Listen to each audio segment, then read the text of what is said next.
Hello everyone, welcome to today's Vision 6 Power Session. My name is Andy, I'm the product trainer here in the Vision 6 Brisbane office. I'll be taking you through today's session. And today's session is called Send a Series of Emails Over Time or Create an Email Nurture Series. So let's have a quick look at what you can actually do with an email or SMS nurture series and what sort of ideas have we got here and what might you use it for. Well, one of the things, and this is probably the most popular one, is to send instructional guides to your contacts. And generally that would be new clients or people signing up to a new service or something like that. And I guess to take a very a good example close to home for us is even with Vision 6 here, we will send out a series of emails to our new clients that might trial the product or go ahead and purchase the system. And then those little guides will walk you through how to use core functions. So rather than overload you with everything at once, there'll be a couple of emails sent over a few weeks, maybe one email a week for a couple of weeks that'll sort of explain those key functions that the user might be ready to use as they're setting up their Vision 6. So good little example there. You can also use it to onboard a new staff member and advise of any systems and processes, procedures, that kind of thing. I've seen quite a few clients who use Vision 6 for their internal comms, so generally quite large clients or government departments. Will use the platform to welcome new staff and just sort of walk them through things such as what to do in case of a fire drill or a fire, who to speak to about HR issue, or even who the first aid officers and the fire wardens are and that kind of thing. So you could, again, send a series of emails over time to welcome someone like a staff member and it just advise them of, what to do if you have to take a sick day or how to log your annual leave, that kind of thing. Can also be used to nurture prospective clients as well with a drip feed campaign or gate content. Gating content is quite a popular thing that we see a lot of clients use this particular automation for. And that's where you might have an ebook or something that you've got on your website, and you might just have a page on there that describes, your service or your product with a few little blocks of information. But then to find out more, the person has to put in their email address and name, and then you'll send them the ebook. That type of thing. And that way, they're not getting everything for free. You do get their email address and can hopefully convert them into a lead or something like that, and then a paying client down the track. So gating content is another thing that this is quite useful for. So you'll have a content gate. People need to fill in a form before you send stuff out to them. And when they do fill in that form, you could have a nurture series kickoff, a couple of emails sent out to them. And during that nurture series, you can lead score them as well. And you can even use that to change what future emails will look like. So say you do send out a couple of emails to your prospect who's filled in this form, and they start to show an interest in your product, maybe email 2 or 3 in that series. They start to click the pricing link, or they click the button to call you or something like that. You can then have the extra emails that are due to come later on in that series, emails 4, 5, and 6. You can actually have them change to be a little bit more hard-hitting, to try and convert that lead, because it sounds like they're really interested. They're clicking that pricing link. So you can have the future emails provide some sort of sense of urgency. For example, sign up by the end of the week. We'll give you 5% off for the first 2 months or something like that. So you're changing future emails based on what they're doing now in their nurture series, and lead scoring is one way to do that. Now, before we go and set one up in Vision 6, a couple of did you knows. The first one being that you can actually combine emails and SMS messages in the same nurture series. So say week 1 of your series, you might want to have 2 emails sent. Week 2, you might have 1 SMS, and then week 3, you might have 2 SMSs.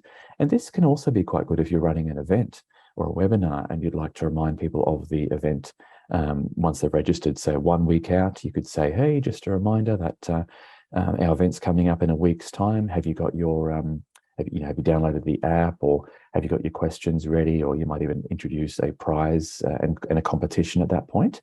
And then, an hour or 10 minutes before the webinar, you'd have an SMS going out with the link, because SMSs tend to be looked at more urgently than an email. People go, oh, hang on, my phone's flashing, I'll have a look, and there's the text message. So yeah, you can combine those within the nurture series. You can also set the cadence differently on a per message basis. So you don't have to have the message coming out once, 1 email a week for 2 weeks, whatever it might be. You could have week 1, a couple of emails will go out. Week 2, nothing. Week 3, an SMS or 2 goes out. So the cadence or the gap between them can all be different as well. They don't have to always be weekly or fortnightly messages. So that's another good option there too. The third did you know is that you can actually have different triggers for your automations as well. So you could say that when someone fills in a form, that's when the email nurture starts, or that's when the email or SMS is sent. You could have it so that when a date field rolls by, which is good for, obviously a good example is a happy birthday message when their date of birth rolls by for retail stores and that kind of thing, 10% off on your birthday.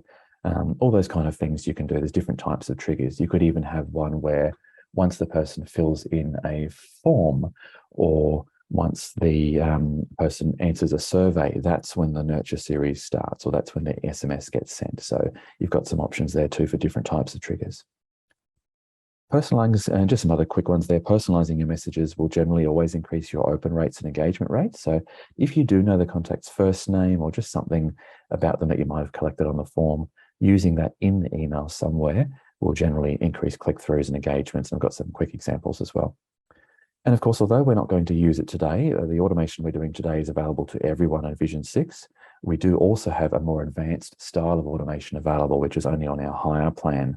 And this unlocks more potential like filtering and changing data values, which is that lead scoring example I showed you. So today's one is available to everyone. It's a standard automation, not an advanced one, but just thought I'd mention it in case you're wondering, oh, can we do a lot more? Yes, you can.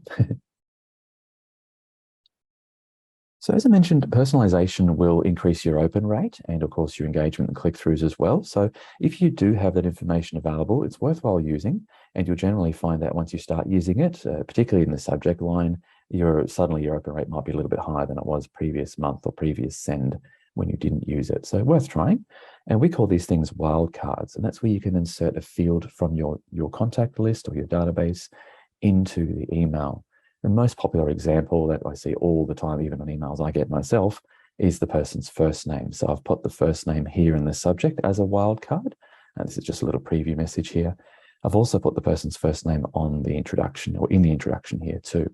But I've also put it on the button. So this is great. When Tom gets this email, he'll probably, or most people would think that these deals are just for them, or at least, you've put some effort into personalizing it there. Oh, deals for me, or, don't miss out, Tom.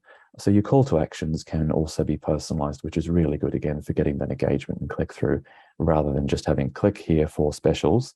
It's a little bit more personalized, which will generally help that too. Another thing you can do on the personalization front is what we call in Vision 6 conditional content. This is where you can have parts of your email change for users, or for contacts rather. So you're still only building one email in Vision 6, but parts of it change. So again, if you have asked your contacts on their subscription form to click whether they're gluten-free or to say what state they're in, you can use that in your emails going forward. So what I've done in this email is my first article is changing only for gluten-free contacts. Everyone else will see this article. Gluten-free contacts will see that article when they get the message. And you can change everything, the colors, the picture, the text, even where the button goes and what the button says can be different between the two. So if that's of interest, just go to our support center and look for conditional content. All right, enough of the theory. Let's go in and actually build one of these and have a look and see how it works. So today we're going to be creating an email nurture series to send out a series of recipe booklets to people who join our recipe club. So the first step is just to create a list, or to have a list in Vision 6 of the people that you want to send this to. And in our case, we're also going to have a form on that list, because for our example, people will go to our website or in store at our donut shop, fill in a little form on an iPad or on the website to join our recipe club. And when they do so, that's when the email series will start. So it's the form, or the act of filling in the form and subscribing, that's the trigger that our automation will use to start. So in our case, we will need a form because we want someone to fill it in, and then that's where it starts. But the form is optional. If you just have a list of contacts and you want to send a happy birthday message on their date of birth, you don't really need the form because you've already got the information. Step 2 is to create your email messages. So we're going to be sending 3 recipe club or recipe club booklets. So, or 3 emails essentially with the booklets there. So I just need to have those 3 messages ready to go before I can set up the automation. The reason that this step 2 is before step 3 is because in the automation, it will ask you to pick the emails to send. And if you haven't made them yet, you'll have to go back out again and make them. So yeah, make your emails first, or SMSs, by the way, it can be both.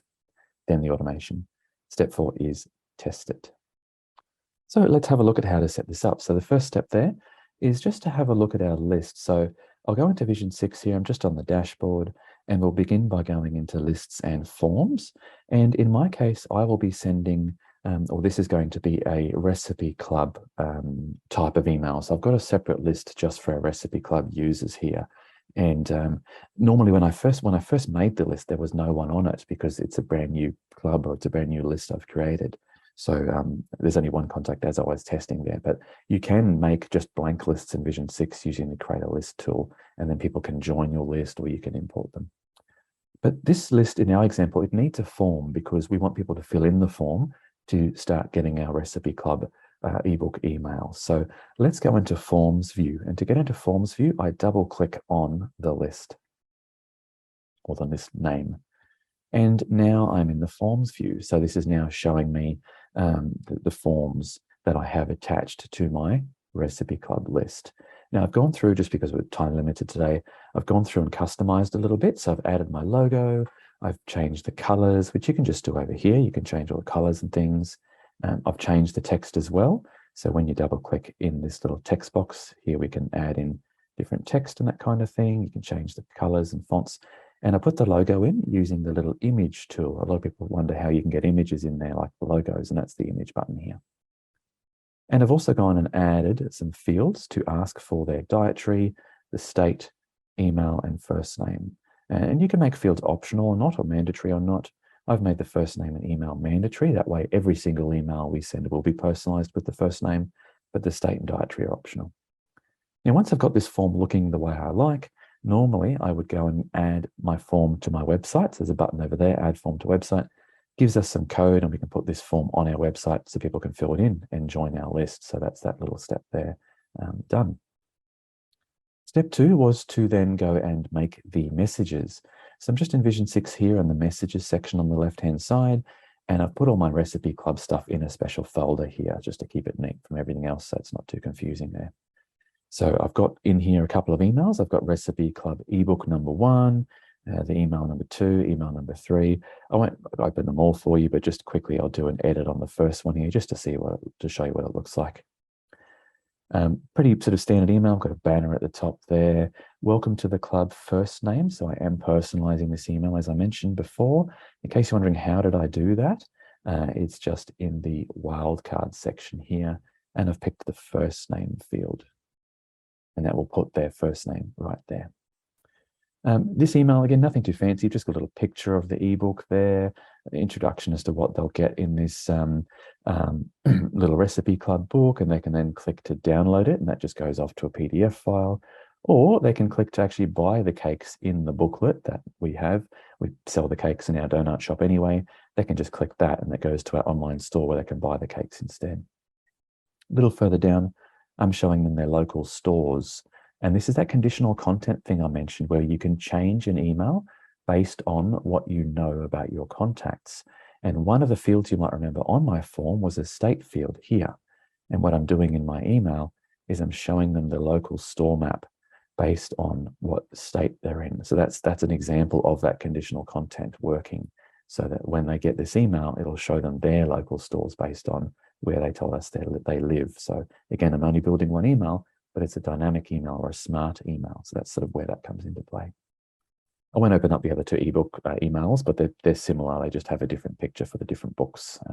And the link obviously goes to the second and third ebook files and that kind of thing. So nothing crazy there really.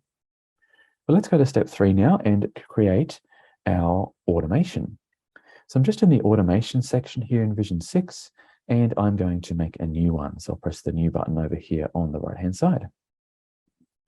We've actually got one already in here that would do this kind of thing. This one here, educate your subscribers, send a series of messages over time. This one does include SMS though, although you can go and turn it off, of course. So I always like to make my own. So I'm going to go and press this top button, create your own, but you could use any of these examples, and there's some preset stuff in there, but I'll just make my own for today. Now, the first question it asks me is, what's the trigger? So what will the action be that makes this automation start? And you might remember it's going to be filling in this form, or in other words, the users on our website, they fill in the form, and that subscribes them to the Recipe Club list. So that the trigger is actually in the name there, subscribe. When the user subscribes to our list, then we want the automation to start. Next question is, okay, cool. When they subscribe to which list? So we now need to tell Vision 6 what list. And it is my Recipe Club list, which again matches back with this. We're all working in the Recipe Club list. So that's the one I'm monitoring for new subscribers. Cool, okay, when someone subscribes, what am I going to send them? What email or SMS message should I send them? So I'm going to choose my Recipe Club folder. And now I'm going to choose email number 1. And this is why I mentioned you should make your emails first, because otherwise you won't have anything to pick through or pick from in this little box. And the last question, when am I going to send this email to them? Oh, I want to send it straight away. So as soon as they fill in the subscribe form, they'll get ebook number 1. Done. And that just then pops it down here at the bottom of your automations. You can rename it too. So you could say, send Recipe Club ebook series. That way, you and your colleagues who've come into this section, maybe in a few months' time, you can see how many emails it's sent, but mainly also, you know what it's doing. So the name, you can change it there to make it quite descriptive.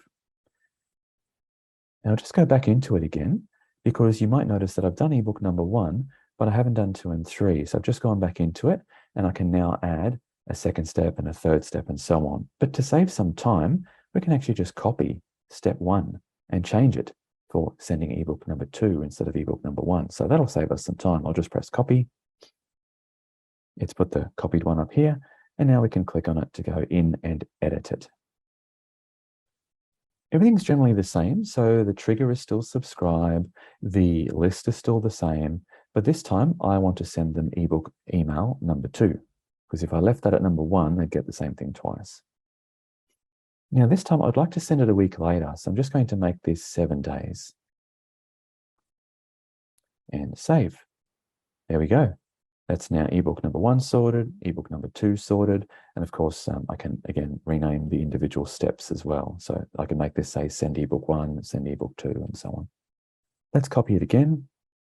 Go into it. This time choose email 3.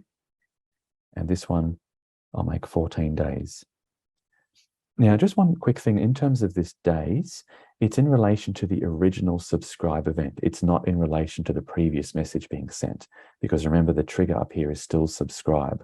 So if I were to set this to 7, assuming that that means 7 days after the last email, it's actually going to send at the same time as the last email because they were both set to 7. So just remember with this timing here, it's always in relation to the trigger that you choose up here. So the original subscribe event 14 days ago or 2 weeks ago in this case. Press save. And there we go. That's now pretty much done. We've got ebook 1 sending straight away immediately, ebook 2 sending 7 days after that event, and ebook 3 sending 14 days after the subscribe event. And you can see here in the description, it actually sort of is telling you what it's doing. So when a contact subscribes to that list, send that thing 14 days later. And of course, as I mentioned, you can rename them.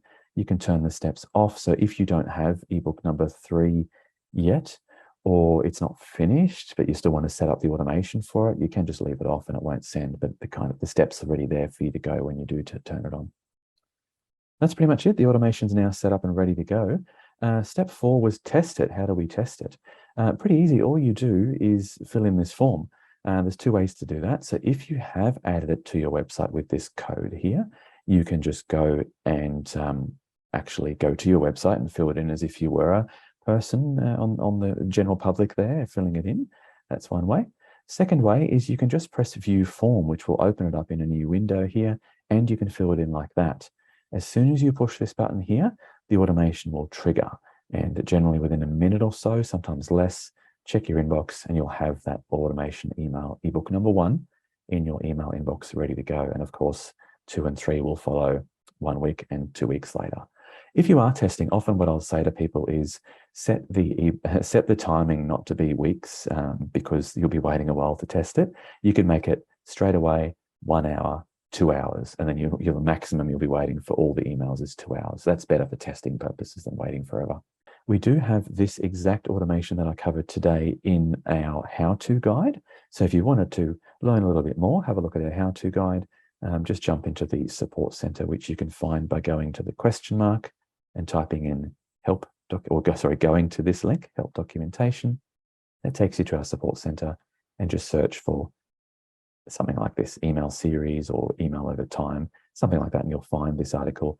And that walks you through the exact same example of how we set up and sent those 3 ebooks. Thanks very much for joining today's Power Session. I hope you've enjoyed today's session, and we'll see you at the next one. Thanks again. Have a great day.